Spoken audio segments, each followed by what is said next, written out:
பெருந்தகை அவர்கள் காங்கிரசினுடைய தலைவராக பொறுப்பேற்கிறார்.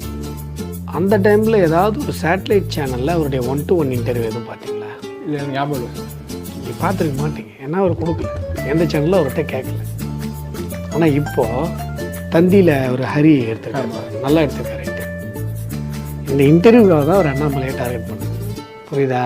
இன்டர்வியூக்காக அண்ணாமலை டார்கெட் பண்ணா புரியல சார். மீடியா வெளிச்சம். அப்பா, நான் ஒரு மனுஷன் தலைவராகிறேன், செலவு பண்ணி போஸ்டர்லாம் ஓட்டுறேன், ஒரு பையன் என்னை கண்டுக்க மாட்டேறீங்க, நான் ப்ரெஸ் மீட் கொடுத்தா எந்த சேனல் லைவ் போட மாட்டேறீங்க, ஒரு வேல்யூவே இல்லாமல் இருக்குது அப்படின்னு சொல்லிட்டு முதல்ல என்ன பண்ணாருன்னா, அண்ணாமலை அவர்களுடைய அந்த இம்ப்ரெஷனில் ஒரு மேட்டர் ஒன்று பண்ணார். நம்ம ஏன் தனியாக நிற்கக்கூடாது அப்படின்னு சொல்லி காங்கிரஸ் அது வந்து பேசினோடனே இது கேஸ் வந்து இல்லை நடக்கிறதே காமராஜர் ஆட்சி தான்ட்டு மொத்தமாக படித்தே விட்டானான்ற மாதிரி நடக்கிறதே காமராஜர் ஆட்சியா. காமராஜர் ஊர் வந்து என்ன பண்ணுறாரு, அண்ணாமலையே ஃபாலோ பண்ணார், நடக்கலை, அண்ணாமலையே அட்டாக் பண்ணார். அண்ணாமலை அட்டாக் பண்ணால் அண்ணாமலை சும்மா இருப்பாரா?